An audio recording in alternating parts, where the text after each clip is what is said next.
Many interesting topics for today. So, okay, sure. Good afternoon. Welcome to newspaper analysis session. Topics that we are going to cover today. So, we will take up some of the economy related topics. Like we will see small finance bank. So, before getting into the small finance bank, we will try to understand the structure of the Indian banking system. We will try to understand what is this differential banking system is.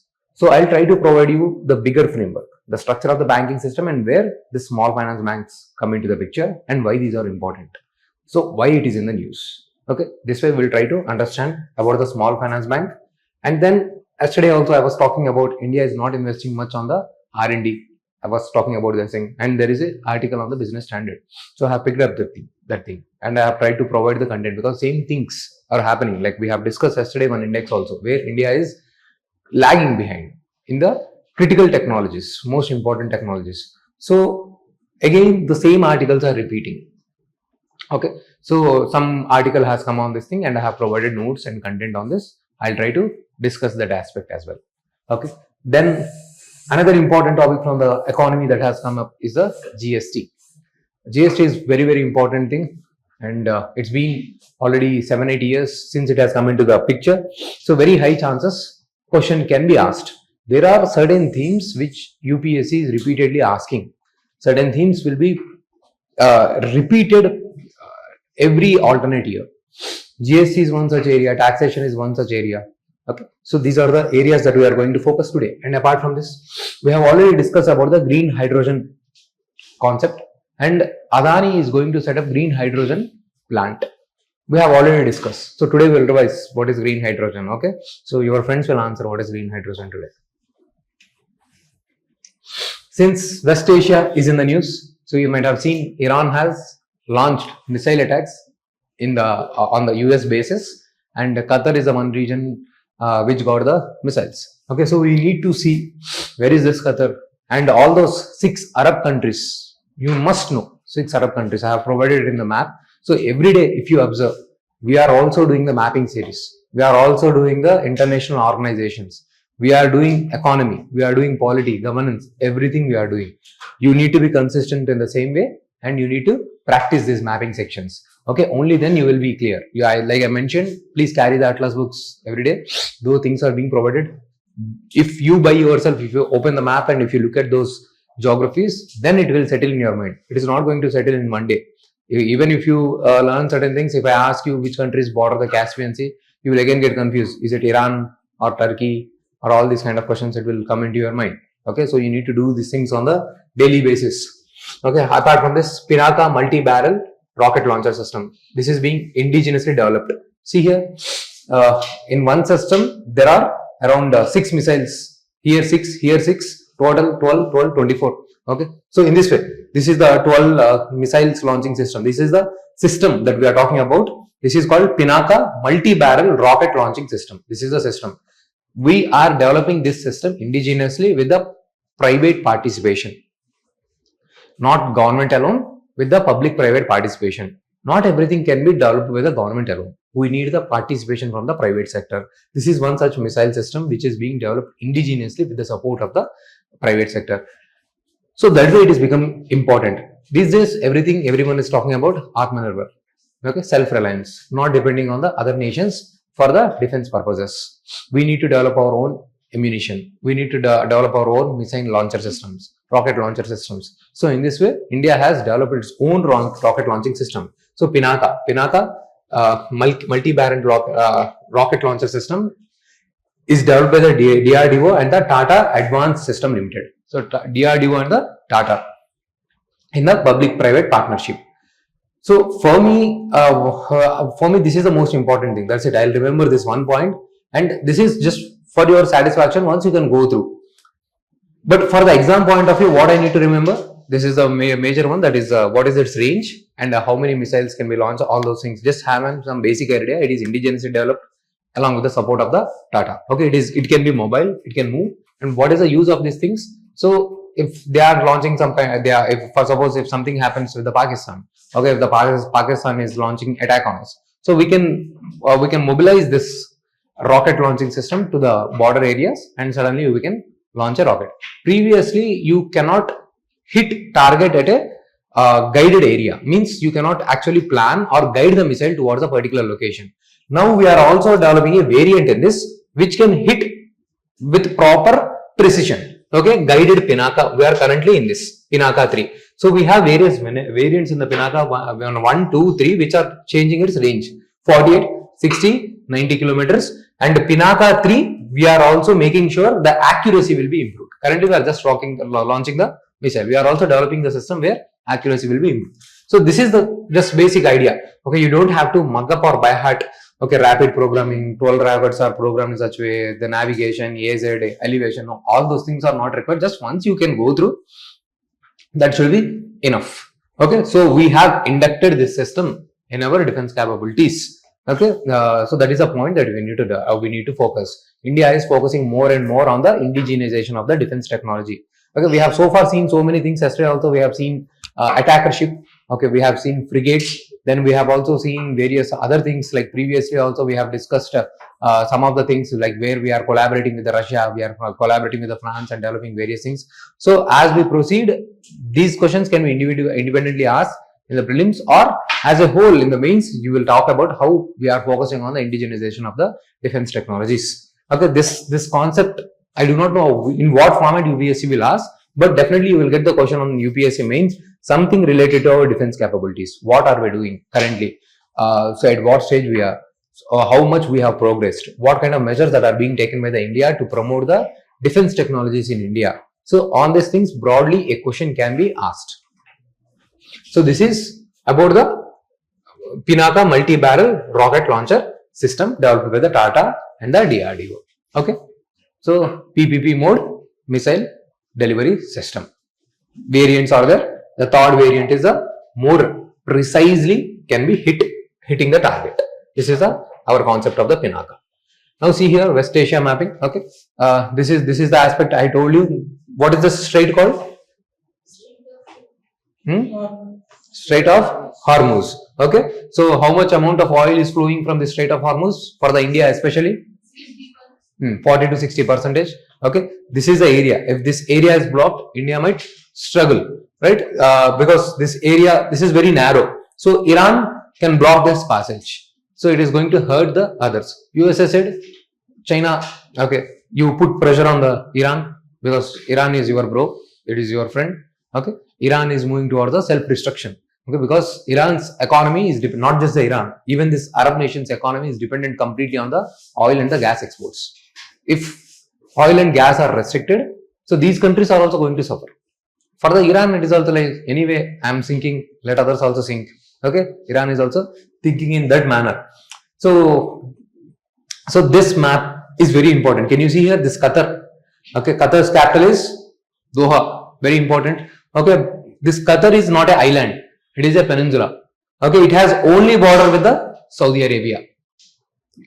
All these points are very important. Arab nations. If you can see here you have the Kuwait, here you have the Bahrain.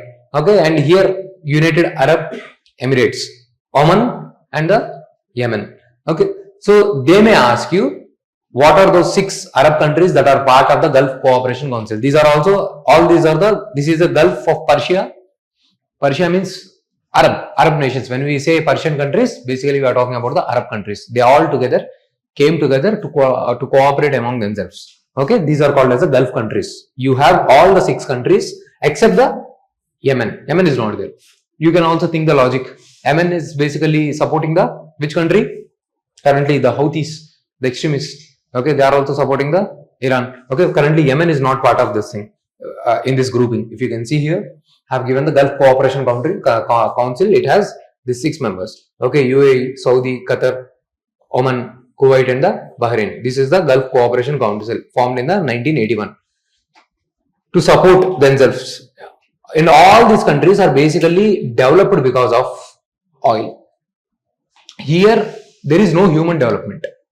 Only development is GDP growth rate is happening, and there is huge inequality. Whoever is having the good amount of the oil fields, they are developing well. Other nations are not able to. So not every person in this area is not able to develop properly. Okay, there are restrictions also. Various kinds of restrictions are also women. There is no women empowerment here. Okay, and monarchy. There is no democracy in these Gulf countries, and even in the Qatar area, many different countries from different places, people move. Maybe from India also, there are different people will move. Okay, you might be having your friends also working there. Okay, so and these countries, they do not have proper protection to the migrants also. Most of the times, migrants, whoever moving in this area also struggle. So we need to have some kind of basic clarity regarding their economies. Is this clear? You got clarity about these Gulf nations. What are those 6 Arab countries? If I ask you, try to arrange these 6 Arab nations properly again from the north to south.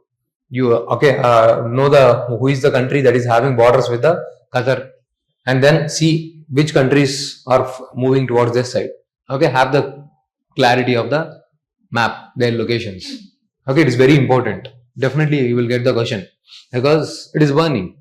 Now Iran has launched attacks, missiles in the Qatar area because USA is holding various bases, military bases in all these Arab states. Okay, it has launched the missiles and it is saying we have launched only to the extent you have launched attacks on us. We have not launched heavy attacks. Okay, so Trump has said, okay, let's do now this is a ceasefire. Let's not fight. Immediately after that, Iran has launched missiles. Then now Iran says, okay, I have launched only to the extent that you have launched. Now let's talk. Okay. So even the Iran does not want to escalate the matters. Okay, they were willing to de-escalate things because it is very counterproductive for the Iran. See, USA now it is being led. Now Trump is leading thing. Okay, he will take things instantaneously. Whatever comes in his mind, he does not think on long term. Okay, it appears like that. We do not know whether he is very smart or he is acting compulsively. We do not know. Okay, so if something happens, so USA might even bomb Tehran, the capital itself. Okay, so far, China and Russia says at the back end they are saying we support, but so far nothing substantial support has come. Okay, it is not good for the Iran. Okay, USA might launch so heavier attacks on the Iran, and now since US military bases are being attacked, we have discussed in the NATO. If any one country is being attacked, a NATO member country, all of them will take it. It's a kind of attack on themselves as well. So they can together launch attack on the Iran. But if you can see here, while launching the attack on the Iran, USA has not discussed with Europe. Okay, so he left G7 meeting suddenly and he has launched the attack. So USA is not taking them. So everything you need to be clear. Okay, so has done any kind of good? We do not know. So according to the USA, the purpose of launching those B-2 bomber attacks, yesterday we have discussed the jet through which they have launched the attack. The purpose is to halt their nuclear proliferation, what the Iran is doing. But did they achieve that objective? We are not yet clear. So according to the Iran, they have moved. Probably they might have moved or relocated their nuclear facilities to some other place. Could be possible. Okay, we do not know. So now what will happen with this thing? There is no international order. Everyone is doing as per their whims and fancies. Now USA is dictating, showing its muzzle. Okay, see, I can destroy. So now what will every small country will think? So it is very important. It is safe to have the nuclear bomb with them. Okay, if any major country comes and attacks them, so I can threaten them with the nuclear bomb. So if not today, at least in some future, Iran again will restart its program. Because now Iran is facing the crisis. Because Israel and USA together are threatening the Iran. For any country, if you threaten their existence itself, then definitely they will launch it. Okay, there is a saying, when you try to attack cat, okay, even if the cat will wildly react.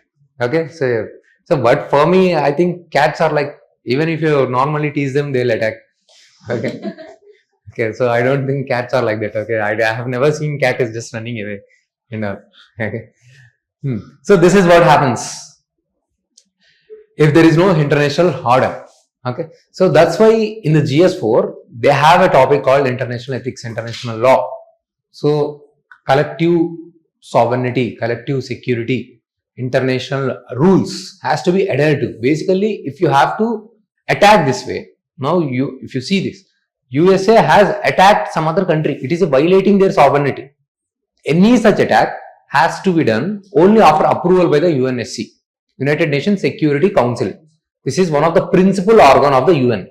UN is like a world's parliament. UN General Assembly is there, where all the meetings will come together. Anything security related things will be discussed by one more important organ called the UNSC. We have discussed this thing. UN has 6 principal organs. The one most important organ is the UN General Assembly. It is like Parliament Assembly where people come together and discuss the important things. And then you have the another most important organ called the UNSC. This is a security wing you can think of. Okay, any kind of security threats will be discussed in this. So this has to approve.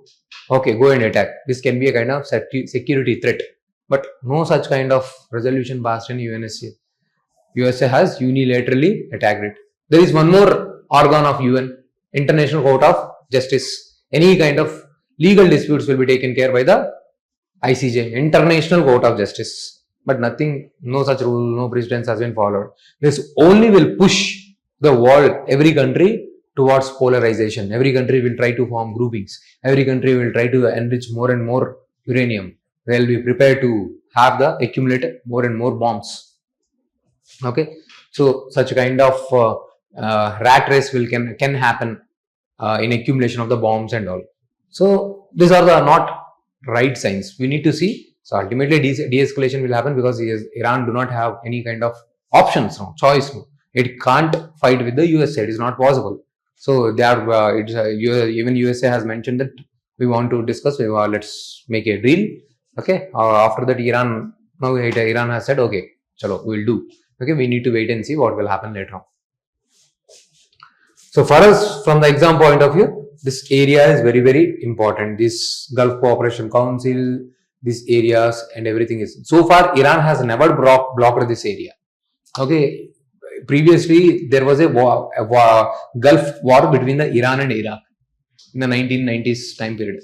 Okay. Even in the time period, Iran has not blocked this area. This is the first time their parliament has passed. Okay. Let's block this Strait of Hormuz. We need to see the future subsequent events. Now let me take you to the USA bases. This is just for your satisfaction. They will not ask you show me USS bases on the map, because they are not going to ask you this thing. See here, these are the US bases in the Gulf area. Okay, so all these are the US bases in the Syria. Okay, even in the Iraq. Okay, in the Oman, Saudi, Qatar, everywhere. So many bases they have. Okay, so same thing I have given here. Okay, major bases in the Qatar, Bahrain, Kuwait. Just have an idea, not important. Why do you need to remember that thing? Okay, so what are the why they are maintaining those bases? The strategic objective is to deter the Iran, to counter extremism for any kind of competition from the Russia and the China. Now, why the Israel maintains very good relationships with the why the USA maintains very good relationships with the Israel? This was article given in the Hindu. Okay, so we have already discussed since the time of talks about the formation of the Israel. USA is unilaterally supporting the Israel. Why? One major point. Can you guys tell me? Its position, its geography. Okay, it is located in such a way that a kind of country, it is very important to support the West countries. All the countries are the Islamic nations, Arab countries. So there has to be one friend to support the West. So they have supported this thing. So what is that secret agreement that is made between the British and France to create the Israel? We have discussed this thing, secret agreement.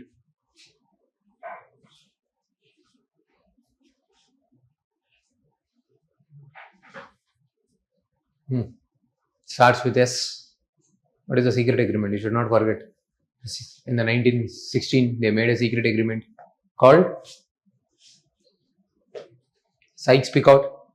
Secret agreement between British and France. Later on, one more formal agreement through which they have decided to form the Israel. What is that declaration is called?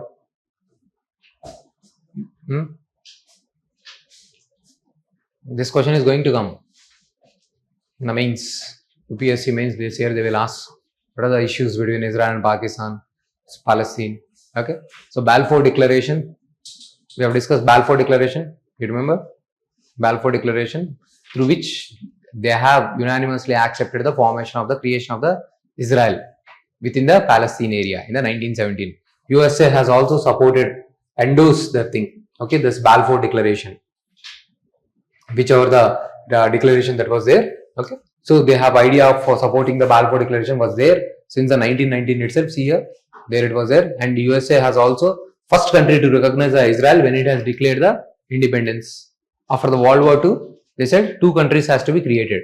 UN has said this thing. 2 countries has to be created, Israel and Palestine. Israel declared itself the independence. Arab countries, instead of forming the Palestine, they started to attack the Israel. 1948 war. How many wars between Israel and the Arab countries? 3 wars. 1948, 1967 and the 1973. And all the 3 wars who won? Israel. With support from the USA. Okay, this has consolidated the position of the USA. USA will support every year some $3.8 billion militarily to the Israel. If any country attacks Israel, okay, they are going to face the USA wrath. Because there are also Jewish community within the Israel as well. They are the very strong pressure groups. You have the topic in your GS2. Role of the pressure groups and the informal groups in the policy formation. Okay. So, for suppose you are all one pressure group. Pressure groups means this is a organization or association which represents the collective interest. UPSC students group, pressure group. Okay. So, collective association which have the collective interest. Association which has the collective interest. Now assume you all guys want UPSC one more attempt or no easy cutoff in the prelims. Okay. So you all guys is putting representation towards the UPSC. Now you are putting the pressure. This is called pressure group. Okay. Someone of you is paying also money. That is called lobbying. Lobbying is not legal or illegal in India. In US it is legal. So some pressure groups will also pay, okay, to put their interest forward. In India, there is no currently any kind of law to regulate or handle this lobbying. It is neither legal or illegal in India. Okay. But it may not be suitable for India. That's why we are not making any law, because whoever groups may have more money to lobby, they might be able to rule. Okay. So in India, it is primarily more informal pressure groups. Means suddenly they will form one group. Okay. Suddenly they will come onto the roads and everything. Okay. The organized structure may not be that well developed. So whoever is organized, they might be able to create more advantages. This is the topic that you have in your GS2 mains. Pressure groups, informal groups, interest groups. Okay. So they will ask you role of the pressure groups in the democracy. So this is what the article says. See here, American public opinion is framed by this American Jews and also the Christians who support the Israel. That's why you have always the very strong support for the Israel from the USA. Clear? So these things we are doing on the daily basis, nothing challenging.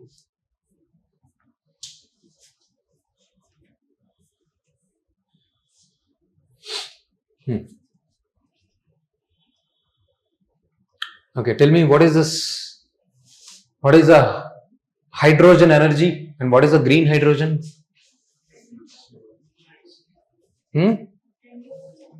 Using so basically hydrogen as a fuel will be used. Current instead of crude oil like petrol and all. So you will use hydrogen as a fuel.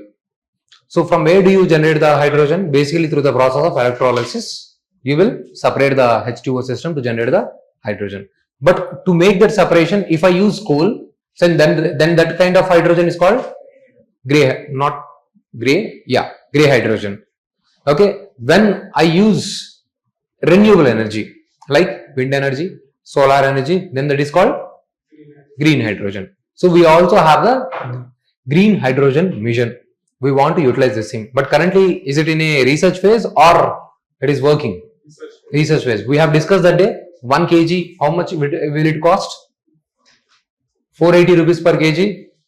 Okay, so that is technically becoming impractical. So now here, Adani Group has set up offline plant. Okay, offshore plant. And it is not connected to the grid. So India's first off-grid green hydrogen pilot plant. They are testing. Not connected to grid means, for suppose if there are thermal power plants, here in the different places, India, within the India, like Telangana, everything. Finally, they will connect it to the centralized grid. And from there, power will be distributed wherever it is required. So, assume that there are various power plants at different locations. All of them will send the power to the grid. You need a centralized grid. Okay, only when you send the power, then as per the requirement, grid will allocate the power. Okay, this is called grid connected. Here it is off grid, means it is not connected to the grid. At the local level, they are generating the power. Okay, so you need to be very clear what do you mean by the off grid. Majority of your renewable energy is off grid, not connected to the grid systems.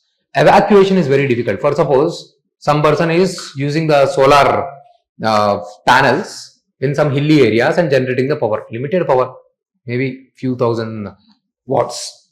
Now, how do you take and connect it to the grid? It is very difficult.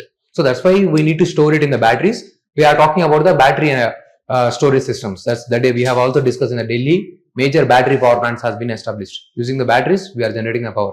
Okay. So most of the renewable energy is not connected to the grid. So that is different thing. But here you need to remember hydrogen energy off grid first set up at the Kutch in the Gujarat. Since this is the first plant, they will ask you in the prelims. Okay. In the mains, they may ask you significance and challenges of the hydrogen as a fuel for the economy. Currently, it is in the experimental phase, very costly. We do not have the technology, but in the suggestions that day we have also discussed about the maybe its byproduct can be used. That day we have mentioned green ammonia. We have also discussed one more, green nitrogen. Okay, as a byproduct that we can generate using this green hydrogen. Okay, you should not forget these things. You need to revise. See here, National Green Hydrogen Mission. These things. Here the news is they have set up. This is the only three things that you need to remember. Kutch for the prelims is very important. Now they say one more article they have given on the concerns challenging the South Asia. See, in the South Asia, for suppose in the Southeast Asia, you have the ASEAN. ASEAN is a grouping of 10 countries. Okay, you have Myanmar. Okay, all these Brunei, Philippines, all these countries, Taiwan, Indonesia, Malaysia, okay, all these countries together they form the grouping, Singapore, all these countries, so that there is a free trade between this 10 group of countries, ASEAN. And ASEAN is a very highly integrated economy. It's like in one country the raw material will be used, in another country they will develop something, in another country some upgradation will happen. So it is very well network is developed. So all the 10 countries are together developing very well. These countries are also considered as a tiger economies. Their economy is booming like anything. Singapore, many people you might have visited Singapore. Okay, Malaysia. These are very well developed. So same kind of development is not seen in the South Asia. You guys tell me 2-3 reasons why it could not have developed in the South Asia. South Asia countries, India, Afghanistan, Bangladesh, Pakistan, Maldives, Sri Lanka. So see here you are able to generate 1 point. Conflict between which countries? All countries. Okay, between you can mention just similarly India and the Pakistan. Okay, India and the Bangladesh. Okay, India and the Maldives. So 1 point. Another point. For any economic integration, what do you need? In order to transport the resources, what do you need? Connectivity. Still many projects are struggling. And this Myanmar, India, Myanmar, Thailand is still not completed, though it is not totally of this thing. But we are also trying to involve the Bangladesh in the connectivity, BBIN corridor. It is not developed. CPEC corridor is in the controversies. So there is no connectivity. And what else? We do not have that kind of free trade agreement. We have, but it is not progressing. No one is reducing the taxes because our economies are not complementary. We develop the similar kind of products. India is also textile dominant. Bangladesh is also textile dominant. India also exports rice. Pakistan also exports rice. They are like, okay, let my rice be exported to your nation. Okay, they are like, no, our rice has to be exported. So there is no complementarity. There is more similarity, homogeneity. So it is not working. In the Southeast Asia, it is like they are developing the semiconductor. Someone is providing the raw material.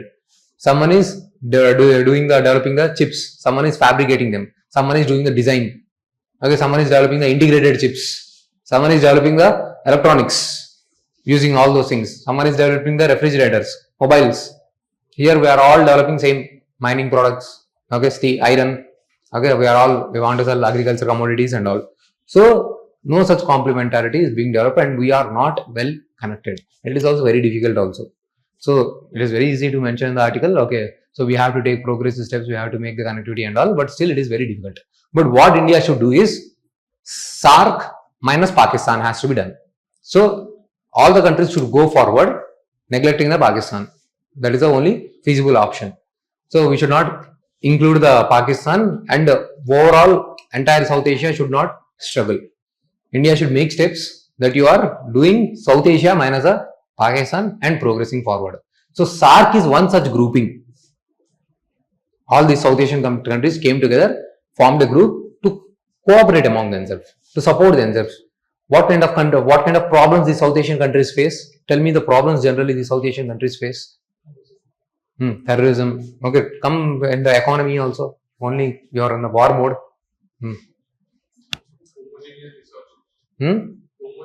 Okay. Problems. What kind of problems these entire South Asian countries face? First thing always that comes into your mind when you think of India and Pakistan. Huh? No. Problems. South Asia as a whole. What kind of problems? Poverty, hunger, climate change, cyclones, malnourishment, lack of gender parity. All these similar kind of people. Okay, all the people have similar mindsets. These are the problems. So for this, to resolve these problems, we need trade. To resolve this problem, we need cooperation.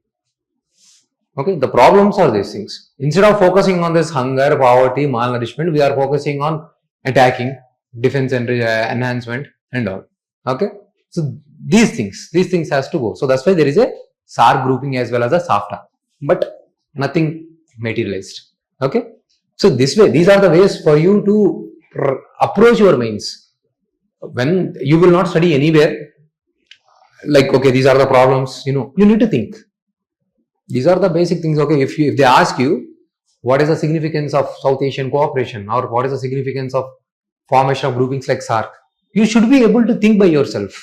These are the countries facing similar problems. All of them are bordering Indian Ocean, Arabian Sea, Bay of Bengal, facing so many cyclones. Because of the like say climate change, there are heat waves. Agriculture productivity is going down. We need research. We need to identify drought varieties, drought tolerant rice varieties, flood tolerant rice varieties, salt tolerant rice varieties. We have discussed one of the rice in one Kerala model. What is that rice? It starts with Pokali rice. Very good. Pokali rice. You need to revise. Okay, so we need to use such a kind of expertise to develop new varieties. Okay, so we need to work on this thing. So this article says we are struggling, we are not doing anything, there are various challenges and there is a path forward. Okay, so briefly I have given what is the SARC and what is the SAFTA, but nothing is progressing, nothing is moving forward. Okay. So RBI has relaxed lending norms for the priority sector lending norms for the small finance bank. What they have mentioned? See, Reserve Bank of India reduced the priority sector lending target for small finance bank from the 75% to the 60% of their adjusted net bank credits. This is the news. For you to understand this thing, first you need to understand what is the banking structure in India. See here. This is the banking structure in India. You have the structure of the banking system as scheduled banks and the non-scheduled banks and the developmental banks. Within the scheduled banks, you have the commercial banks. Commercial banks means those banks that are making profit. Cooperative banks means they are not profit oriented. They are just, you all guys came together. You guys formed a kind of bank without any kind of profit orientation to support among yourself. You are taking decisions based on the consensus in a democratic manner. Profit means, for commercial bank means, now I have made a bank. Now you came to me, you are asking me loan, I want to start a business. No, what is for me? I'll say, okay, I want interest. I won't consider whether what happens to you. I am not concerned by this thing. Since banks are not concerned by this thing, some amount of lending has to be done for the priority sector lending. This is what given by the RBI for these commercial banks. Priority sector lending. So to the small farmers, artisans, to the people who have started very small industries, to the women. Like this, RBI has given priority sector lending norms for every bank, including the foreign bank, for all these scheduled commercial banks. But for the small finance bank, 75% of the lending has to be should be going for the priority sector. This is the rule. Okay, we'll come to that again. For now, understand the structure again. So you have the scheduled banks, non-scheduled banks. Means scheduled bank means these are the banks. Basically, they are adhering to the rules and provisions of the banks. Okay, so they are given more kind of more structure. Okay, so they are being regulated, so they are able to do more activities. These are in the second schedule of the Reserve Bank of the India Act 1934. So here you have the scheduled commercial banks. Under this, all these scheduled, these are the public sector banks are there, private sector banks are there, foreign banks are there. Even these are the scheduled banks, regional rural banks, small finance banks and the payment banks. Structure is clear. Now, apart from this, you also have the developmental banks. Developmental banks means like NABARD is your developmental bank. Okay, so they are providing funds for the developmental purposes, long-term finance and all. So I have given what are the types of the scheduled commercial banks, same thing that I have mentioned in the diagram. Apart from this, you also have some other financial institutions like non-banking financial institutions, NBFCs, which provide leasing, okay, gold loans. These are the not banks. Muthu Finance, okay, the Venkatesh one, what is that one? So here, Manappuram Gold. So those are the NBFCs. They take, these are the financial institutions. Okay, they get involved in various kind of financial activities. Not typical banking kind of thing, where in the banks they are accepting deposits and they are lending it to some other person. This is the basic typical bank means. But here they may take the gold or they may give the lease, some other things. So they are involved in some other financial activities, these non-banking financial institutions. Okay, so this is the structure that you need to have the clarity. Now within this, we are talking about the small financial bank. See here, what is a small financial bank? Basically, small financial bank. Generally, your banks like say SBI, ICICI, these are the government and private banks. Many people come to borrow the money or to deposit the money. The small finance banks, basically RBI has created it so that they focus on the small players. They focus on the players like farmers, rural entrepreneurs. Their branches, the majority of the branches should be also primarily in the rural areas. Okay, they should have 25% of the branches in the rural areas.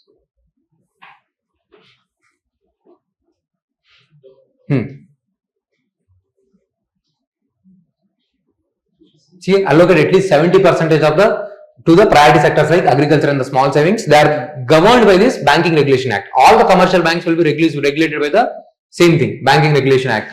Okay, so just like other banks, they will operate. They'll take the deposits from the people and they will give the lending. But lending should happen only to the priority sector, 75%. But it was not making much of the profits. So the small finance banks were making losses. So that's why RBI has revised the norms. Only 60%.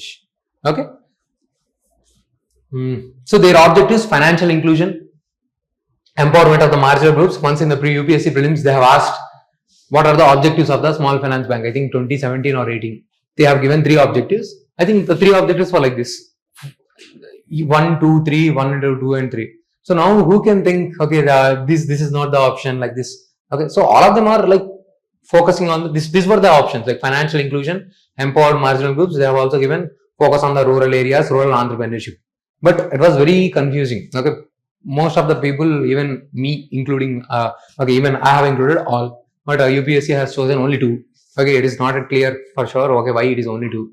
Okay, maybe they might have went into the main RBI's website and from there they might have picked up the objectives. There might be only 2 statements that are provided. Okay, sometimes there can be that kind of subjectivity in the answer, but need not worry. Okay, that kind of subjectivity in the options might always be there.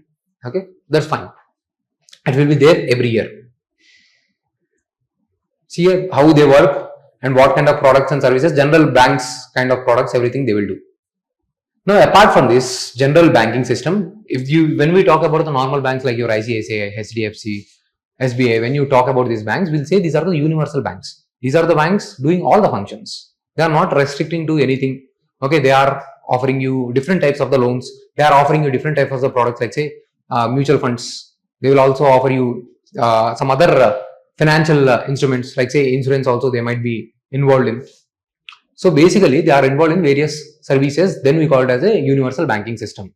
But in the 2014 time period, there was a committee, Nachiket More committee. It said we should develop a kind of institutions which are focusing on targeted areas. Let's create a differential banking system, like say payment bank. Okay, your Paytm previously, now you have our UPI and all, we don't find much necessity. But back then when the UPI was not available, so Paytm used to be very good. So then only it started. Okay, so if you have to do any kind of payment for the auto rickshaw or any kind of services and all, it was very easy to make the payments through the Paytm. Now you have the UPI, no one is using the Paytm. Okay, so these are the payment banks, especially designed for the payment purposes, to pay the bills, okay, electricity bill, utility services, or for the remittances to transfer from some other country, okay, the person. So that's why, to serve one purpose, I have developed a bank. In the same way, small finance bank, to address the needs of the small customer, small finance bank. Okay, these are called as a differentiated banks. They do not perform all the banking performance functions. They perform only limited things. These are called the differentiated banking system. Very, very important. The concept of the differential banking. Who gave it? Nachiket More committee. So once the committee gave the recommendations, then RBI has released the licenses. Then after that, you got these banks into the picture. Small finance bank and various payment banks. Paytm is different. Paytm, this is the payment banks. Okay, that is a bigger model. Under this, you have the Paytm one thing. Even your postal department is also a payment bank. It got converted to the payment bank. So I have, and all these are gone by the same regulations. So I have tried to give you the broader clarity on the banking system. If I just focus on that one particular news, they have reduced the priority sector lending, you will not understand anything. So I have tried to give you bigger picture. Where this SFB falls, I have tried to give you the banking system structure, and then I have given you differential banking structure, and I have given you clear picture from the 2013 onwards how the scenario is progressing. Okay, see, that's why I am stressing repeatedly. This is not just one day current affairs. I am trying to give you the background also. So when you focus on the class, so just within few months, your things will be very clear, because we are doing, if it is required, if we are going even to the 1917. Okay, so now we are starting from the 1917, 1918 onwards. So what about 2013? So that's how we will cover everything in a comprehensive manner. Focus. Just only thing that you have to do is material, everything is being provided to you. You just need to revise. Watch the lectures consistently and revise for half an hour, 45 minutes. So this is the news, and now this is done only to increase the profit nature of the banks, to provide more flexibility. See, this will free up the capital and it will give them more opportunities to handle the banking, and they are trying to make the bank to move towards the universal banking. They are preparing the SFB because they are not making much profits. There are also regional rural banks. These are the banks that are present only in the rural areas. They are struggling with, they are fighting with one another. Even RRBs are struggling. They are present only in the rural areas. They perform similar functions of the SFBs. They are struggling.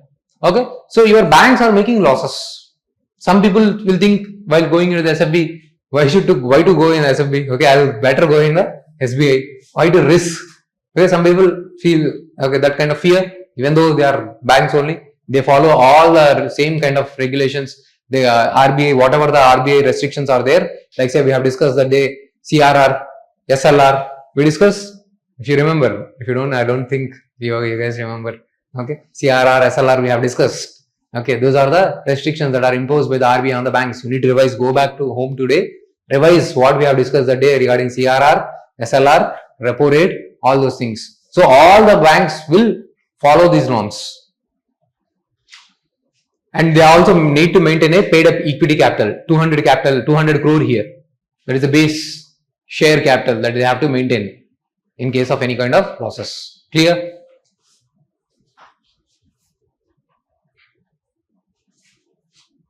If you guys revise well and if you guys give me that satisfaction, then I will get more motivation to deliver very good content. Okay, if you guys are not revising, then somewhere I'll get the feeling anyway they are not revising. Okay, what is the use to provide this much of effort? Okay, so you guys, if you guys put the effort, then I'll get really satisfaction. Okay, put efforts from your side. Okay, so like the day I have mentioned, passion is more important. Okay, sometimes when we are really passionate, driven by the passion, we will take one extra step. So you can see that extra step from my side here.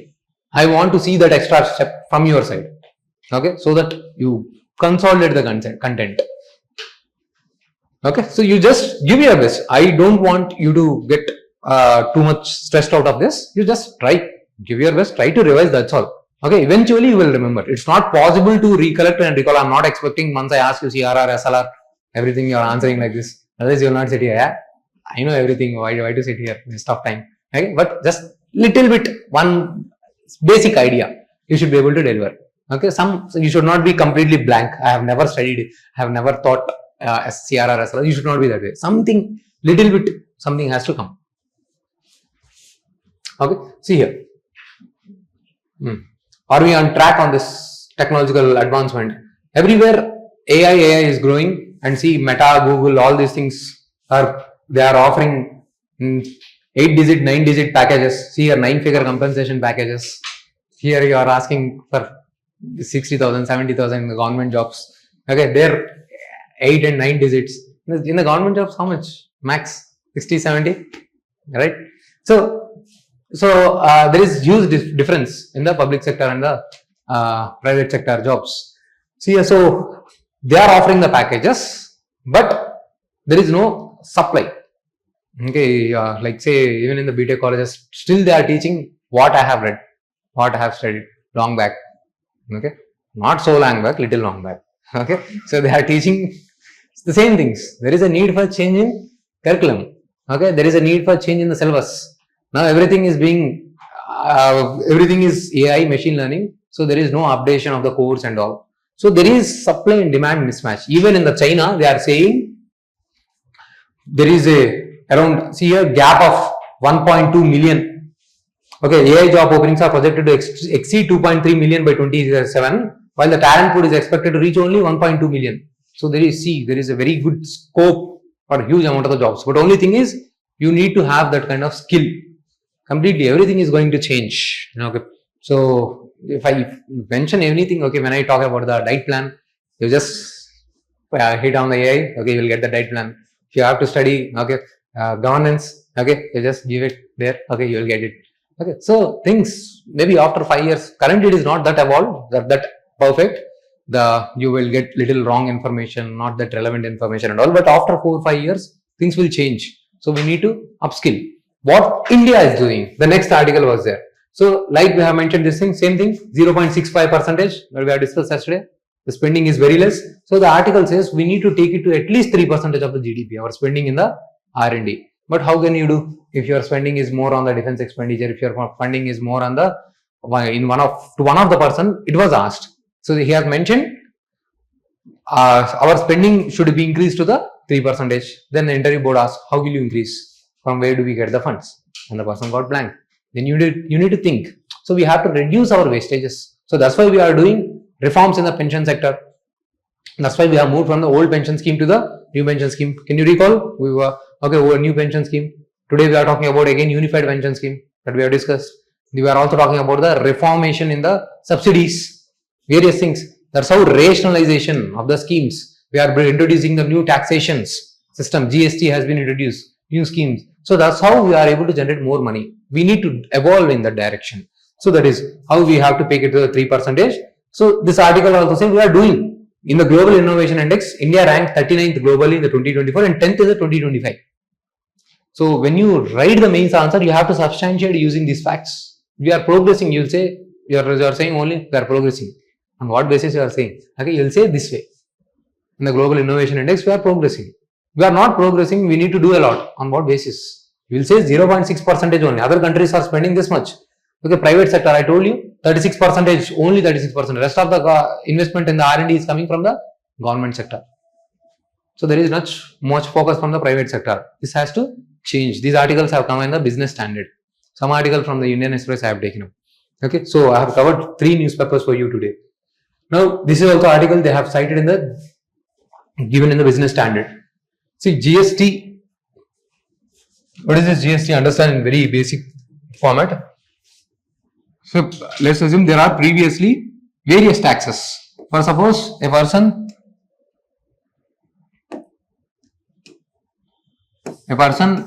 has procured the cotton raw material and they are doing some kind of manufacturing at the first stage, and again they are sending it to the second stage and they are sending it to the third stage. Okay, let's assume this is a scenario. Previously there used to be various taxes at all the stages. Different types of the taxes, multiple 17 indirect taxes used to be there. All those taxes are removed and now there is only GST. Okay, so instead of taxes, for suppose let's assume that this person has taken up the raw material of 100 rupees. Okay, 1 kg cotton for the 100 rupees he has procured. Previously, instead of 17 taxes, indirect taxes, 2% is this thing, 3% is this thing, VAT, all this Sen VAT, Mod VAT, all these things removed, and only one tax, GST. Okay, GST of, let's assume that there is a 10%.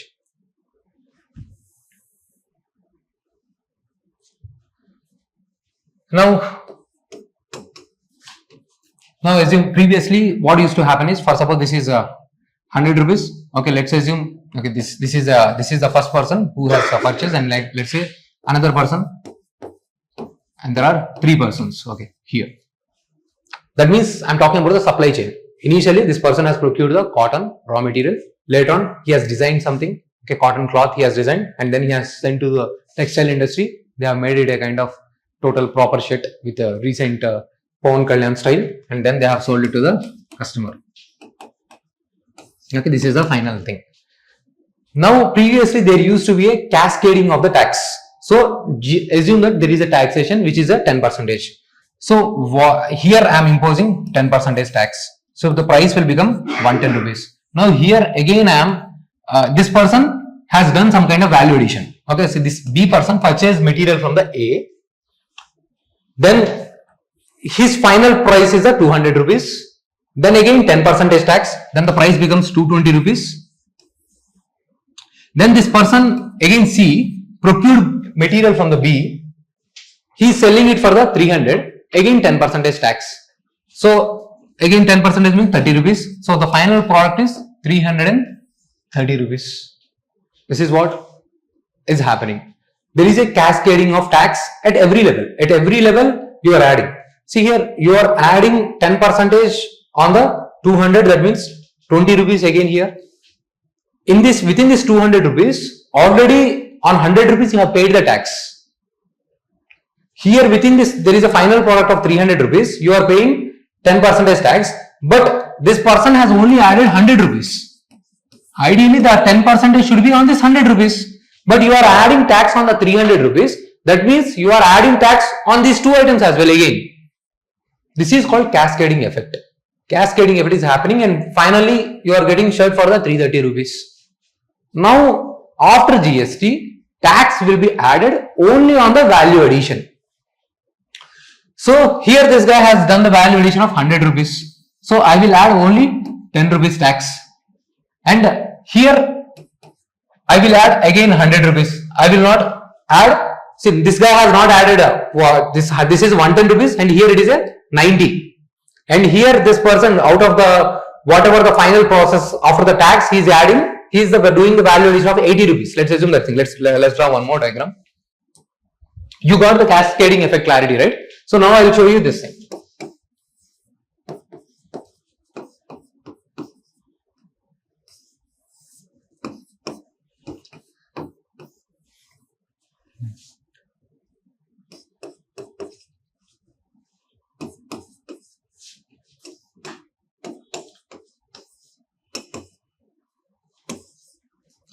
So now see, here whatever the person, the guy is paying, whatever the price the guy is taking from the A, he is getting the cotton for the 100 rupees and this is the 10 rupees tax. The person will be paying it to the government, whatever it is. Okay. Then he is doing some other manufacturing and all. So here he is getting the final tax. So while final price 200 rupees. Now he will pay. Now he will make the price adding the tax not on the 200 rupees. He will present the tax on the only 100 rupees. So he will mention on the 100 rupees the tax will be 10. So he will sell it for the 210 rupees. He will not sell it for the 220 rupees. Previously he is taxing it everything for the 200, right? So now here this person previously he sold it for the 300 rupees. That 10 rupees got deducted. So he will here his price will be somewhere 290 rupees because that additional 10 rupees got lost.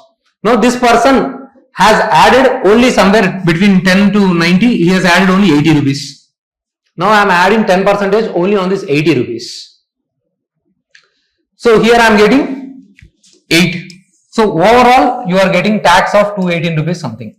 So there is a price difference. You are only adding tax on the value you have added in this GST system.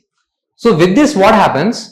For the consumer, final consumer, the price is coming down. Previously it is 330 rupees. Now it is 318 rupees. There is a variation. So with this demand will increase and all these things are digitally connected on the GST platform. So this person can also claim input tax credit. So why now see this guy B has already paid 10 rupees. Okay. So this guy will claim the credits. I have paid this much of tax already. Government should give it back to me. Because this guy is imposing only 10 rupees tax on the things that he has made. Whatever the tax he has already paid on the A, he can claim back. So with this, everyone are getting benefited. Government is reduced. Then what is the use for the government? For the government, final value has to come down, right? But no, for the government, demand will increase and overall the profits will increase. And overall, with this digital connectivity, government is getting more and more revenue. You might have seen, okay, we got highest collections in the month of April and May. Government's revenue collections are increasing because everything is digitalized. Now there is no tax evasion. So, but somehow there are various tax slabs. Even now some items are kept out of the GST, like alcohol is not in the GST because states use revenue. Your aviation turbine fuel, electricity, real estate sector, all these do not attract the GST. And there are various tax rates. On one item there is tax rate of 0, 18, 28, 40. So various confusing systems are there. So this article has mentioned we should reform that thing. And also let me tell you, okay, since this is a current affair class, I am going slightly faster on this. In this GST class, whenever you get the economy session, there you will study entire GST probably for one class itself. Okay, you just get the basic essence idea. I cannot go into the static format that way. Okay, you will get again that clarity there. I am just giving the essence because this is the aspect that I need to cover. So here they are talking, these are the issues. This platform, everything is run online, but there are technical glitches. You want to file the ITC returns, your input returns, input tax credit returns, okay, but server is down. You want to claim GST or you want to file GST, server is down. Or some people is just raising the somehow fake ITC credits. Okay, they are showing some way this they have sold these things and all, and they are claiming in a corrupt manner, in some fake manner. They are claiming, okay, we have done this, we have sold these things. Somehow they themselves are creating some kind of fake companies and all. They are generating the fake invoices and generating the fake receipts. So the scams are going on, and states are fighting. Okay, some states say we are not able to generate enough revenue. Previously, states used to impose the taxes. Now, currently, states have lost the power. There is only one tax, GST. Half is CGST, half is SGST. There is a uniformity of the taxes.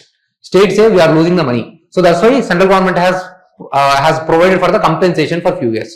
Even after that thing, states are saying no, we did not get enough compensation. Okay, so these things are happening. There is lack of proper cooperative federalism. So that's why it has proposed certain things. Introduce a 3-tier slab rate: 8, 18%, 14%. Met the 12% slab into the 18%. There will not be much confusion. Include all those things. Whoever is currently out in the exceptions, include all those things. There should be compensation cess reform. Merge the cess into uniform 40%. For the compensation purposes, they are imposing sin tax, means on cigarettes or some kind of sin goods. Okay, whatever the chocolates items they are imposing, tobacco, they are imposing heavy tax. So make it 40%, uniformity.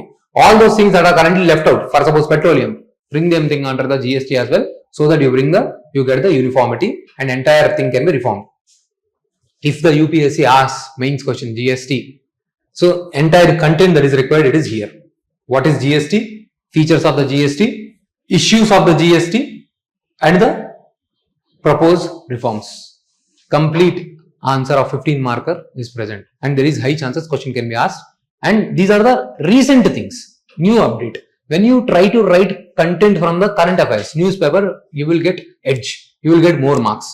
If you are writing only textbook answer, which was written some 2 years back, 2.5 years back, 3 years back, you are writing a bookish answer. It will not feel lively. It will not be enjoyable. But when you update your content from the current affairs, then evaluator will feel this guy really knows the content. This guy can connect the theory with the things that are happening in the newspaper and reward you with a very good marks. Okay. So revise the content. We can discuss again later on when the GST comes back in the news. Study, ask me questions. Okay, later on. That's all for today. Thank you. Bye-bye.